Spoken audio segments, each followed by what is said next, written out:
ओम शांति। हाणे असां बाबा खे याद था करूं। मां आत्मा ब्रुकुटी जे विच में वेठी आहियां। निराकार रूप में बाबा खे याद करे मन में कोई भी ॻाल्हि हुजेव बाबा खे ॿुधाए छॾियो।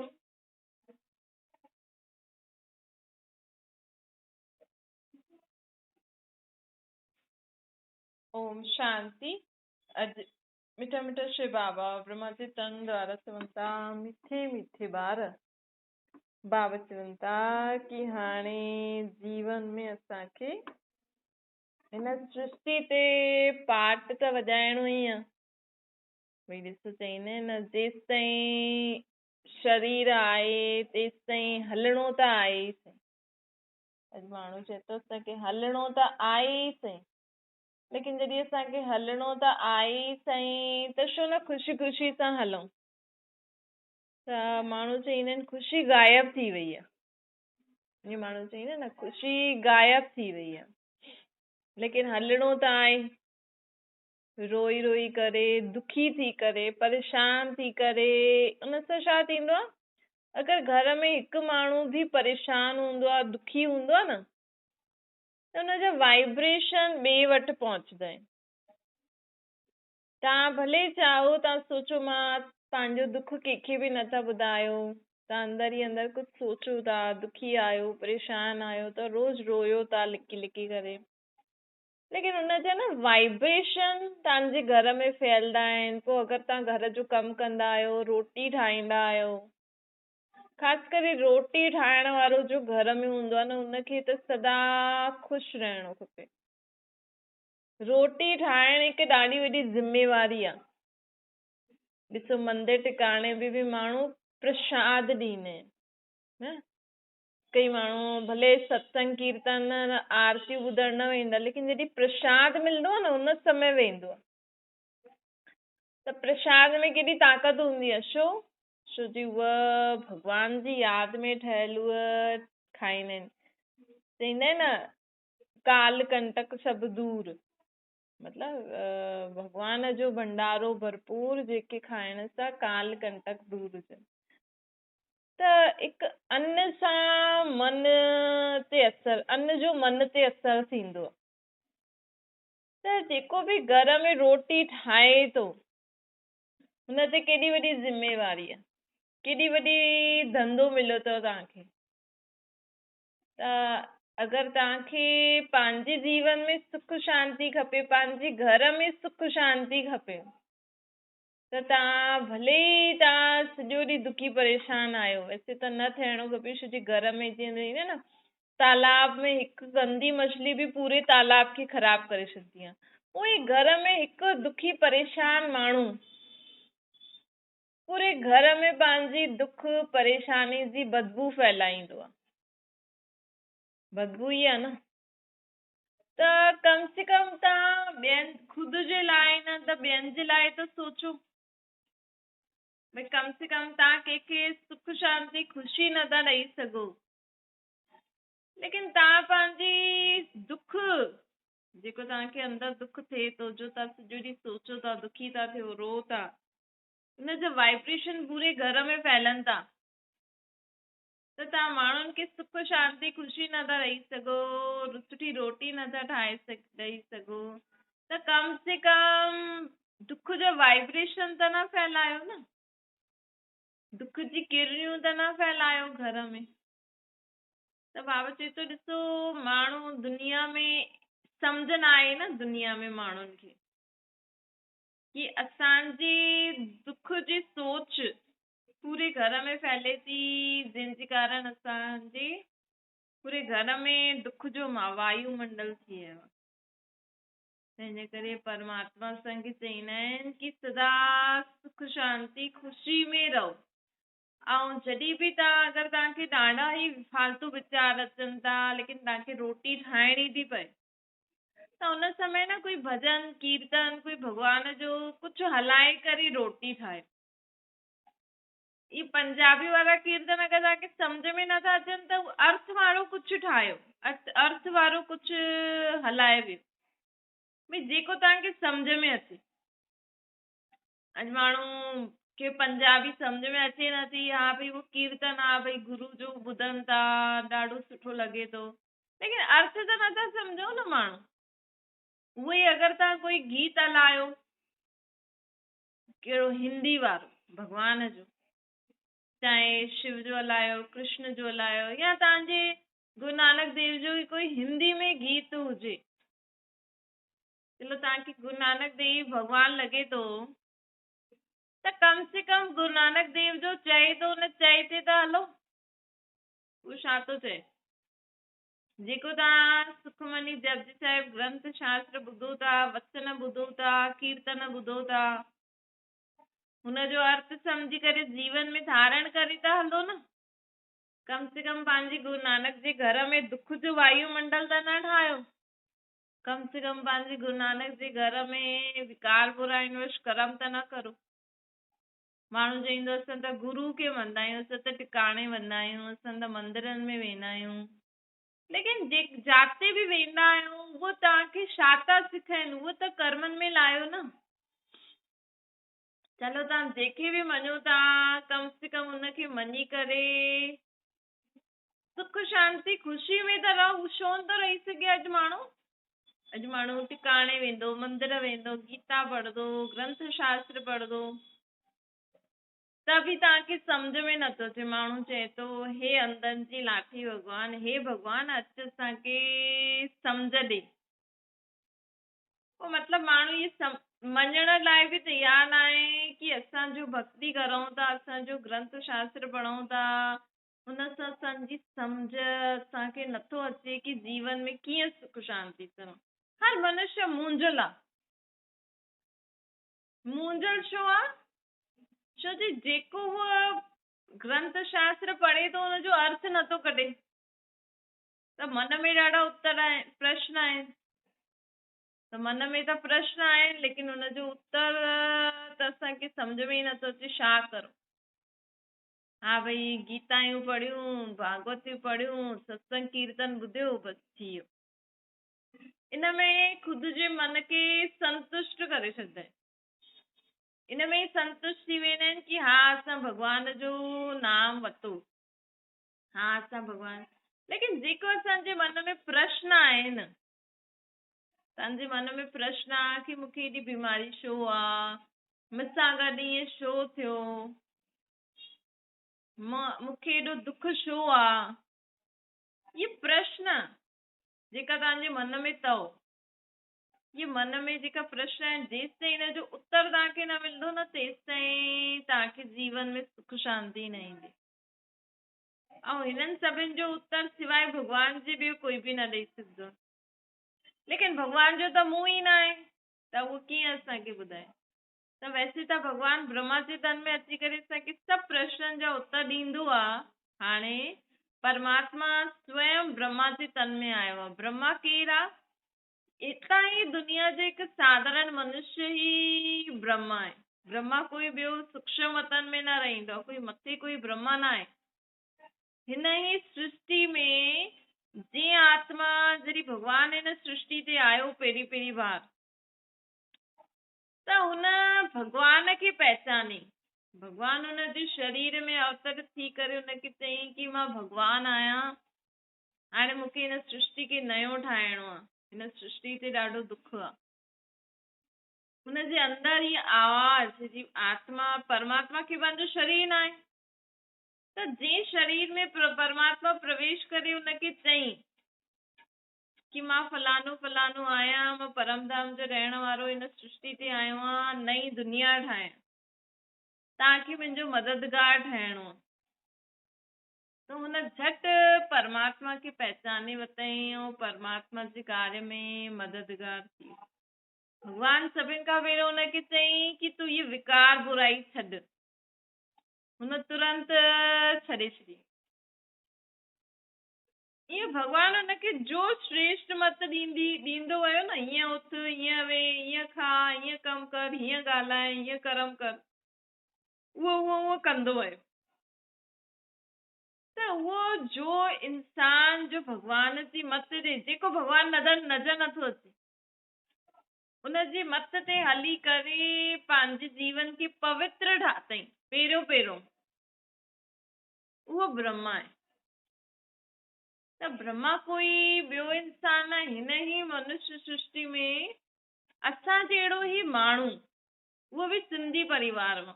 ॾिसो केॾो वॾो बाबा चए थो, ॾिसो माण्हू त सिंधियुनि खे केॾो ठुकराईंदा आहिनि, लेकिन भगवान बि हिन सृष्टि ते जॾहिं आयो त कहिड़े शरीर में आयो? सिंधियुनि जे हिकु ॿुढे शरीर में आयो। त छो जो भगवान ॾिठई कि हिन दुनिया में सभिनि खां ज्यादा माण्हू कहिड़ी जाति में ॾाढा माण्हू पतित आहिनि, विकारी आहिनि। सिंधी माण्हू ॾाढा विकारी हूंदा आहिनि न, खाइण पीअण जो बि ज्यादा हूंदो आहे ऐं विकार में बि ज्यादा वेंदा आहिनि। हिन मगध देश में आयो, मगरमच्छ जहिड़ा देश, जिते मगरमच्छ जहिड़ा माण्हू रहंदा आहिनि। सिंधियुनि खे माण्हू चईंदा आहिनि दुनिया में, सिंधियुनि जी आहे न माण्हू मगरमच्छ जहिड़ा, सांप जहिड़ी योनियुनि में सिंधियुनि खे चईंदा आहिनि। दुनिया में माण्हुनि जी नज़र इहा आहे। हाणे वरी बि सिंधी थोरा सुठा थिया आहिनि, न त पहिरियों त ॾाढा खाइण पीअण वारा बि, पैसे वारा बि, ऐं इहे विकार में वञण वारा, गंद करण वारा बि ज्यादा सिंधी ई हूंदा आहिनि। हाणे वरी बि थोरो बहुत दुनिया जे हिसाब सां ठीकु थिया आहिनि। सिंधियुनि खे माण्हू सांप ऐं मगरमच्छ जी योनियनि जीअं सम्झंदा आहिनि। त हिन दुनिया में माण्हू जंहिं जाति खे सभिनि खां ज्यादा किरल सम्झंदा आहिनि, उन ई जाति जेके माण्हू में परमात्मा अची करे प्रवेश कई। छो जो भगवान त पतित पावन आहे न, भगवान खे त सृष्टि खे पावन ठाहिणो। त हिन दुनिया में सभिनि खां पतित आत्मायूं, विकारी आत्मायूं सिंधी जे हूंदियूं हुयूं। उन्हनि जे जाति जे उन बूढ़े जे शरीर में अची करे परमात्मा अची करे असांखे उन्हनि जे मुख द्वारा इहा श्रेष्ठ मत थो ॾे। कहिड़ी मत? जंहिंजी असां इंतजार था करूं। तव्हांजे मन में जो बि प्रश्न आहिनि, उनजी सभु प्रश्ननि जा उत्तर परमात्मा ब्रह्मा जे मुख द्वारा असांखे ॾींदो। हाणे ॾे थो प्रैक्टिकल में। एॾा साल थी विया, परमात्मा कॾहिं आयो? परमात्मा हिन सृष्टि में जॾहिं आयो 1936-37 में, तॾहिं खां परमात्मा असां आत्माउनि खे न पतित खां पावन ठाहिण जो ज्ञान थो ॾे। दुनिया में मनुष्यनि जा जेतिरा बि प्रश्न आहिनि न मन में, उन्हनि सभिनि प्रश्ननि जो उत्तर अची करे परमात्मा ब्रह्मा जे मुख द्वारा ॾे थो। ऐं उहे सभु प्रश्ननि जा उत्तर जंहिं कागज में लिखंदा आहिनि, उनखे माण्हू मुरली चईंदो। मुरली अर्थात ज्ञान, ज्ञान जी मुरली, जेकी ज्ञान ॿुधी करे आत्मा शांत थी, आत्मा खे सभु प्रश्ननि जा उत्तर मिली वञे, आत्मा संतुष्ट थी वञे। त परमात्मा उच ते उच परमात्मा हिन सृष्टि ते आयो ऐं जंहिं शरीर में आयो हुनखे हुन जो चई ऐं उहो कंदो वियो त उहो ब्रह्मा कहलाईंदो। सिर्फ़ु हिकु अकेलो ब्रह्मण। हाणे भॻवान त मथे खां हेठि ईंदो आहे कॾहिं? जॾहिं हिन सृष्टि खे स्वर्ग ठाहिणो हूंदो आहे। भई हाणे त नर्क आहे, हाणे हिन सृष्टि ते नर्क खां पोइ स्वर्ग अचण वारो आहे। त स्वर्ग जी स्थापना स्वर्ग में थोरी कंदासीं, नर्क जे अंत में ई कंदासीं न। भई कल्ह शादी आहे त कल्ह थोरी तयारी कंदव, अॼु ई कंदव न जेको करिणो आहे। त कल्ह हिन सृष्टि ते स्वर्ग अचण वारो आहे, त स्वर्ग जहिड़ी दुनिया में वञण जे लाइक़ु आत्मायूं बि तयार हुजनि। हुते जो कमु करिणो आहे, जो सुख जी चीजूं ठाहिणियूं आहिनि, उहे चीजूं ठाहिण जे लाइ माण्हू बि तयार थियण खपनि न। अॼु माण्हू एॾी सुठी चीजूं ठाहे थो, जीअं चीजुनि खे ॾिसी करे माण्हू सोचे थो इहो ई स्वर्ग आहे, लेकिन इहो स्वर्ग थोरी आहे। इहे माण्हू सिखनि था कि असांजो कल्ह स्वर्ग दुनिया ईंदी न, हुते ईअं ठाहींदासीं। त अॼु सिखनि था उहो सभु। त परमात्मा चए थो कल्ह मां हिन सृष्टि खे नयो ठाहिण वारो आहे, स्वर्ग ठाहिण वारो आहे। लेकिन हुन दुनिया में हलण लाइ तव्हां आत्माउनि खे हाणे पावन ठहिणो पवंदो। तव्हां आत्माउनि खे पंहिंजो स्वभाव संस्कार परिवर्तन करणा पवंदा। तंहिंजे करे परमात्मा अची करे असांखे हर तरीक़े जो ज्ञान ॾे थो, हर गुण हर शक्ति ॾे थो। सिर्फ़ु चए थो मूंखे यादि करे ऐं उन ज्ञान खे पंहिंजे जीवन में लायो। पोइ जेतिरो लाहींदो न माण्हू ओतिरो हुनखे सत्युग में धन संपत्ति मिलंदो। भई भॻवान जी हिकु ॻाल्हि मञी करे हलंदव त तव्हांजो रोज़ ₹1,00,000 जी कमाई थी वेंदी। भई अॻियां सत्युग जी दुनिया जे लाइ ₹1,00,000 जमा थी वियो। माण्हू हिन समय कंदा आहिनि न दान पुण्य कंदा आहिनि ताकि असांखे ॿिए जन्म में मिले। त हीअं ई परमात्मा बि हिन समय हिन सृष्टि ते अची करे असांखे ज्ञान थो ॾे। पोइ जो इहे ज्ञान ॿुधी करे जीवन में धारण करे हलंदो न उनजी रोज़ ₹1,00,000 कमाई थी वेंदी। पोइ तव्हां ॿियनि खे बि ॿुधाईंदव, ॿिया बि उन ॻाल्हि खे मञी करे हलनि, हा भई परमात्मा ईअं थो चए त तव्हांजा 2,00,000 तयार थी विया। ॿियो ओतिरो हिसाब थींदो वेंदो। त मतिलबु परमात्मा जी गत मत ॾाढी गायन आहे न, हुनजी मत ॾाढी ऊची आहे। भॻवान जी मत ते कोई हले, भॻवान चए तव्हांखे माण्हू मारे त बि चुप रहो। भॻवान चए तव्हांखे विकार बुराइनि जे वश थी करे कर्म न करणो आहे, मतिलबु न करणो आहे। तव्हां चओ ॿार मञनि नथा, ॿार ग़लति राह ते हली वञनि, लेकिन भॻवान मना करे थी न, क्रोध न करो, लोभ न करो, एतिरो कमायो। अगरि तव्हांजी कमाई एतिरी आहे जंहिंमें तव्हां सुठी रीति खाई सघंदा आहियो त उहो ठीकु आहे। लेकिन तव्हां अगरि कुझु लोभ वश थी करे कुझु ज्यादा कमाइण जी इच्छा कई त उहो भॻवान जी मत न आहे। पर अगरि तव्हांखे खाइण लाइ ई न आहे त चलो तव्हां थोरो उल्टो सुल्टो कमु करे करे कमायो बि था, लेकिन खाइण पीअण जे लाइ, रहण जे लाइ, जास्ती हबस जे लाइ कमाईंदव, लोभवश बुरा कर्म कंदव त उहो पाप में ईंदो। लेकिन अगरि माण्हू वटि अॼु माण्हू खे खपे छा, ॾिसो अगरि तव्हां एवरेज पंहिंजे जीवन में, तव्हांखे पंहिंजे जीवन में रोज़ जा केतिरा पैसा खपनि तव्हांखे, तव्हांजे ॿारनि खे, हिन घर वारनि खे, सभिनि खे मिलाए करे, चलो तव्हां पहिरियों पंहिंजी सोचो कि तव्हांखे रोज़ जा घणा रुपया खपनि, हिसाब लॻायो।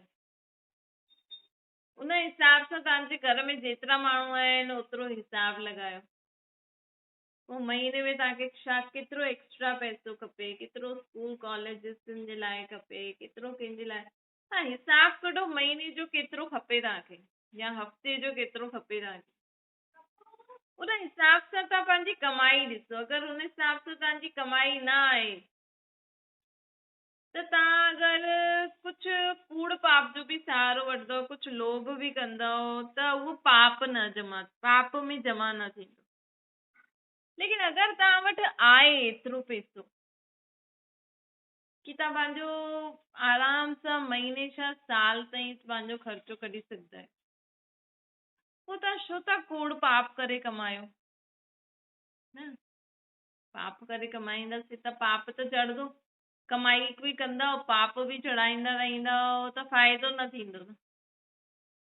त परमात्मा असांखे एॾी ऊची मत ॾींदो आहे। असांजो भॻवान खे यादि कंदा आहियूं न, हे परम पिता परमात्मा अच तुंहिंजी गत मत न्यारी थी, तूं सेकंड में मनुष्य के देवता ठाहिण वारो आहे। मनुष्य से देवता कीअं कर, मतिलबु समय ई न लॻंदो आहे भॻवान खे मनुष्य के देवता ठाहिण। मनुष्य के देवता ठाहिणो आहे त बसि परमात्मा चए थो खुद खे आत्मा सम्झी मूंखे यादि करे हर कर्म करो ऐं मुंहिंजी श्रेष्ठ मत ते हलो। मां जीअं तव्हांखे चवां थो कंदा हलो त तव्हां अॼु मनुष्य आहियो, कल्ह देवता ठही वेंदा। देवता अर्थात ॾियण वारो। असांखे सुबुह खां राति ताईं पंहिंजे मन, पंहिंजे बोल, पंहिंजे कर्मनि द्वारा माण्हुनि खे ॾियणो ई ॾियणो आहे। कंहिंखे सुख खपे सुख ॾियो, शांती खपे शांती ॾियो, ख़ुशी खपे ख़ुशी ॾियो। अगरि तव्हांखे नथो पुॼे ॾियण त कम से कम उन्हनि खे अशांत न करो, कम से कम उन्हनि खे दुख त न ॾियो। बाबा चवनि था